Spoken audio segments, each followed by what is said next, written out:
안녕하십니까. 최종명의 차이나 리포트입니다. 이 시간은 허베이 이야기 그 두 번째 시간입니다.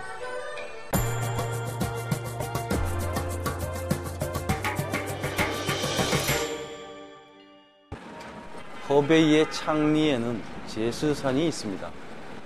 창리역에서 3륜차를 타고 내린 곳에서 다시 10분 정도 걸어가니 제스산 입구가 나옵니다.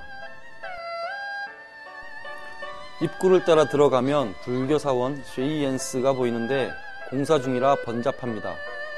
건물도 새로 단장해서 너무 깔끔해 보이는 것이 산과는 그다지 잘 어울리지 않아 보입니다. 매표소에서 입장권을 사면 A4 용지에 복사된 흐릿한 등산 지도를 한 장 줍니다. 매표소 아가씨는 2시간이 걸린다고 합니다. 생각보다 힘든 산행이 될 듯 합니다. 바로 앞에 산 정상이 보이건만 경사가 가팔라 시간이 많이 걸리나 봅니다. 이 제스산은 한나라 무제도 다녀간 명산으로 알려져 있습니다. 기원전 110년에 한무제가 타이산부터 바다를 따라 동진하다가 제스에 이르렀다는 기록이 있습니다.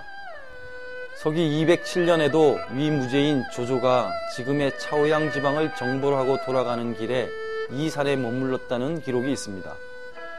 당태종 이세민 또한 여러 번 제스산 관창하이에 올랐다고 전해집니다.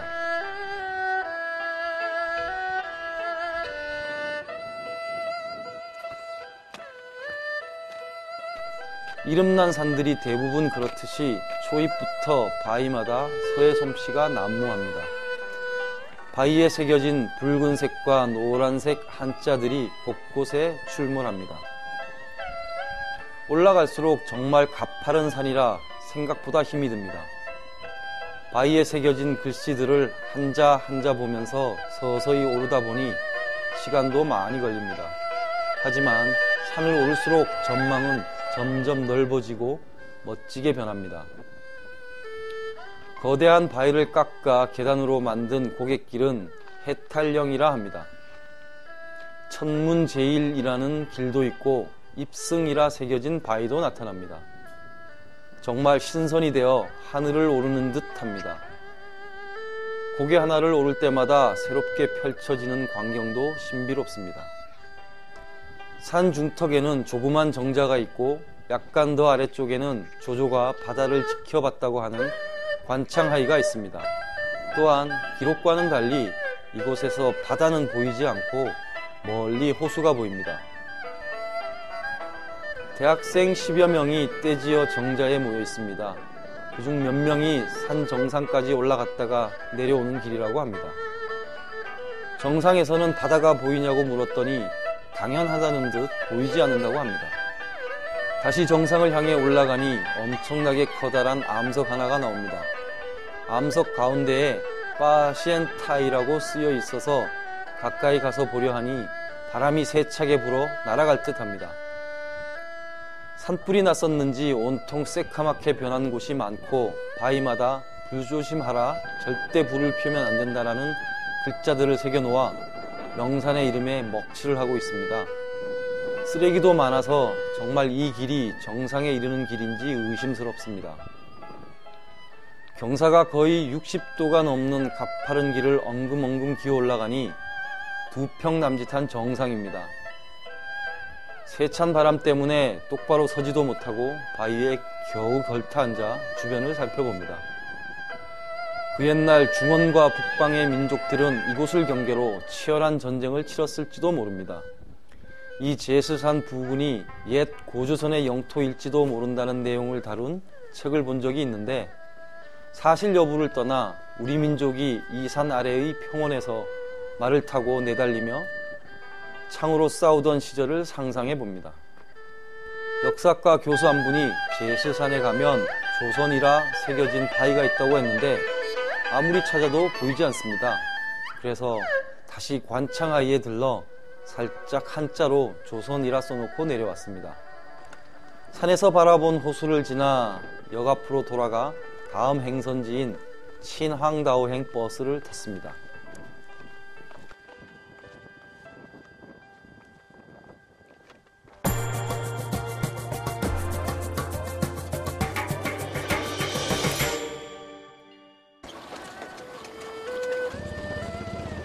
허베이 친왕다오는 해변 도시입니다. 한여름에는 베이따이허와 난다이허라는 해수욕장이 수많은 사람들로 북적거립니다. 발에만 연안을 끼고 있어 아름다운 해변이 많은데 난다이허 조금 남쪽에는 황금해안이라 불리는 해안이 있습니다. 마치 우리나라 동해안처럼 잘 조성되어 있어 바캉스 시즌이면 발 디딜 틈도 없습니다. 더 남쪽에는 페이추이따오 해수욕장이 있는데 그곳은 한적하고 바닷물도 깨끗할 뿐 아니라 해수욕장 옆에는 사막도 있습니다. 오후 늦게 난다이어 해변 모래사장에 발을 디디니 가슴이 뻥 뚫립니다. 이미 수많은 사람들이 다녀갔는지 무수히 많은 발자국들이 모래 위에 흔적을 남겨놓고 있습니다.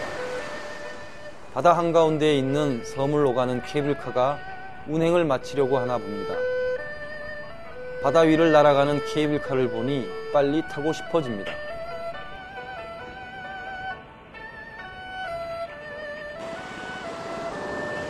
맑은 공기를 마시며 해변을 걸었습니다. 날이 저물자 저 산 너머로 해가 넘어가고 있는 모습이 보입니다. 바다에서 보는 석양은 왠지 더 선명해 보이고 운치가 있습니다.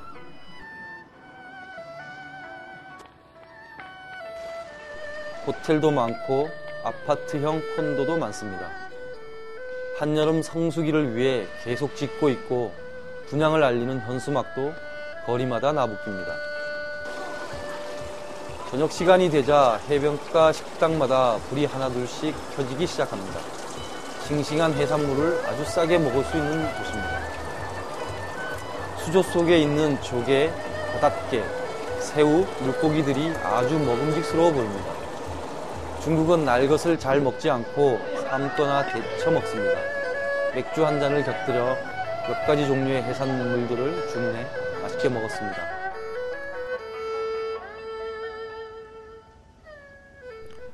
다음날 아침 눈을 뜨자마자 다시 바닷가로 나섰습니다.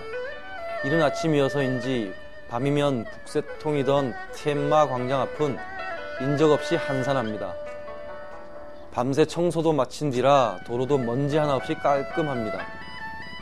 하늘은 눈이 시리도록 푸릅니다. 이렇게 상큼한 아침바다는 얼마만인지 기억도 나지 않습니다.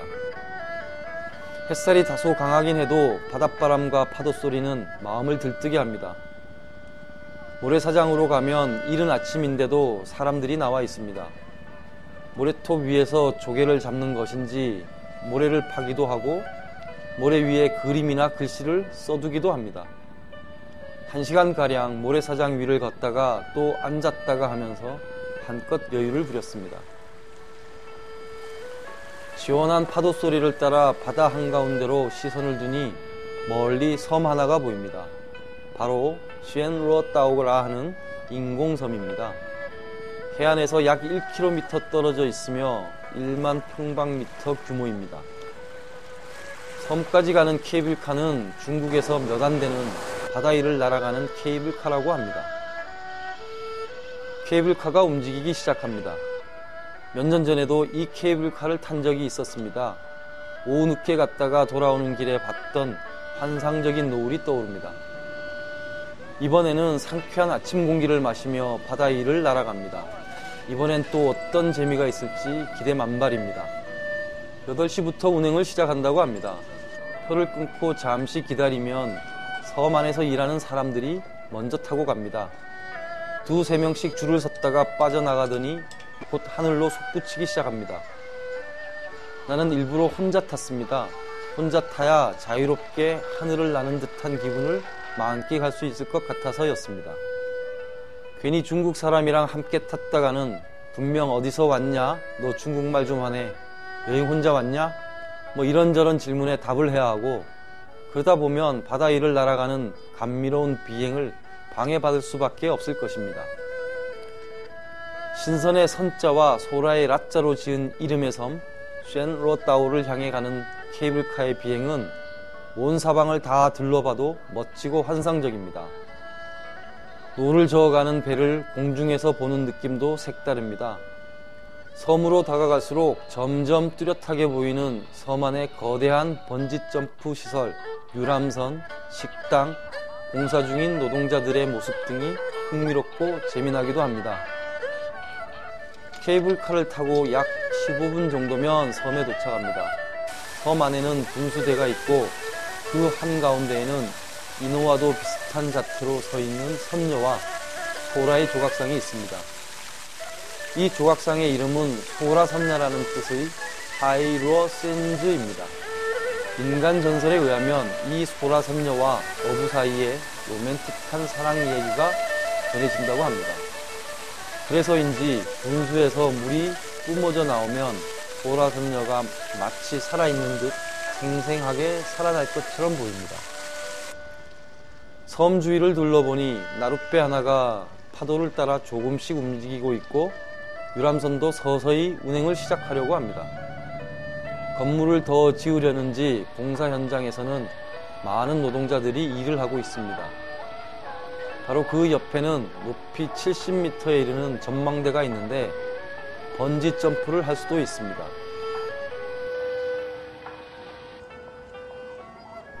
다시 케이블카를 타고 돌아가려 기다리는데 육지 쪽을 바라보는 풍경도 참 재미있습니다.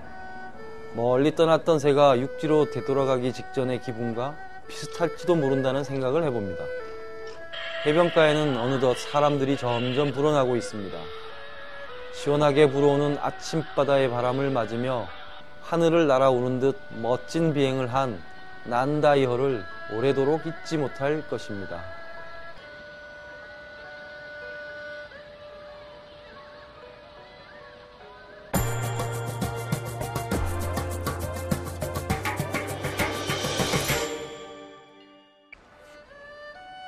허베이 성에서 꼭 가볼 만한 곳을 꼽으라면 단연 산하이관이 으뜸입니다.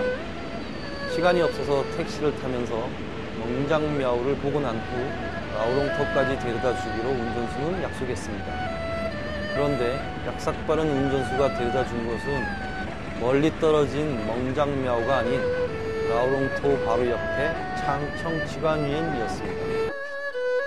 이 창청치관위엔에도 창청건설에 동원된 사람들의 고단한 노역 장면이 있고 애절한 사랑 이야기의 주인공 멍장리에 관한 조각상이나 벽화들이 전시돼 있기는 합니다.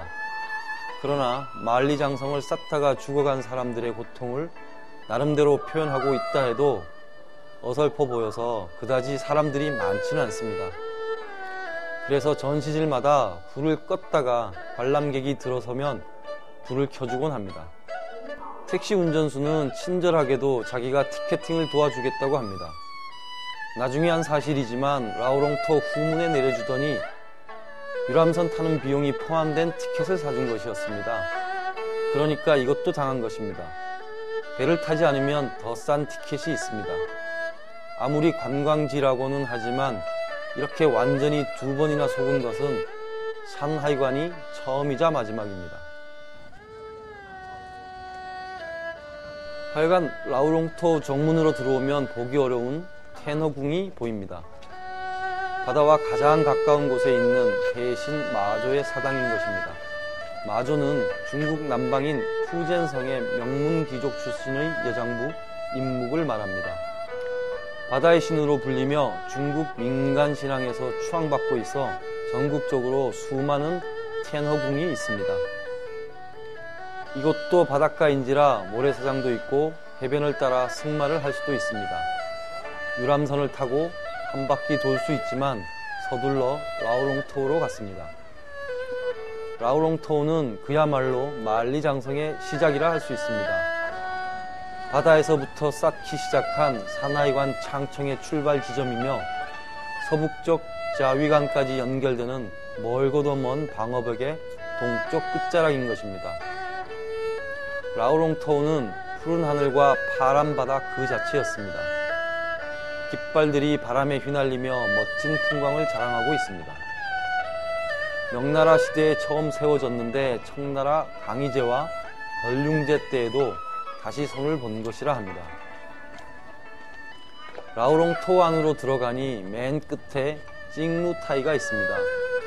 만리장성의 시작 중의 시작으로 1565년에 설치됐다고 합니다. 적정을 살피기 위해 병사가 주둔하고 무기 창고로도 쓰였다고 합니다.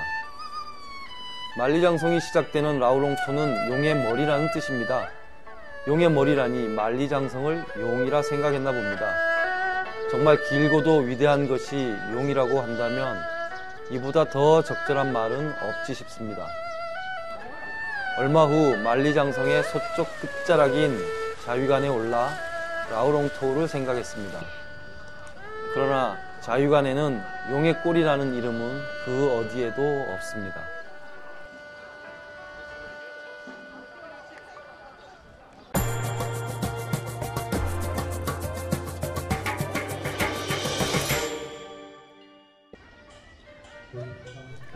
산하이관은 요새로 꾸며진 관청답게 웅장합니다. 이곳저곳 살펴보는데 무슨 행사가 있는지 주변이 아주 시끄러웠습니다. 지시나 명령을 뜻하는 글자인 링자가 적힌 빨간 깃발과 녹색 깃발을 양손에 들고 한 아주머니 지휘자가 바쁩니다. 깃발로 신호를 보내면 북과 징, 꽹과리 등의 악기를 든 사람들이 열심히 두드리기 시작합니다. 온 동네에 떠나갈 듯 시끄러운 타악기 소리가 라오롱토 넘어 바닥까지 번져갈 기세입니다.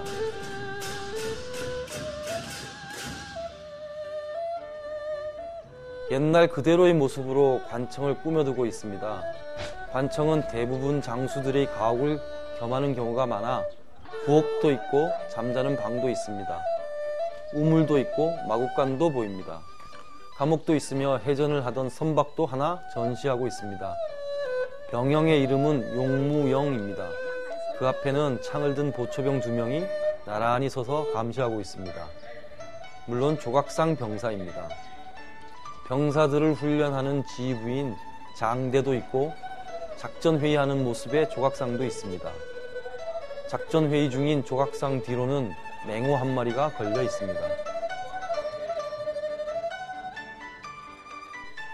산하이관에서 시작해 베이징 외곽을 거쳐 따퉁과 란조우를 거쳐 실크로드 위에 있는 자위관에 이르는 창청의 각 관문들을 적은 옛날 지도를 보니 정말 멀긴 멀다라는 생각이 듭니다.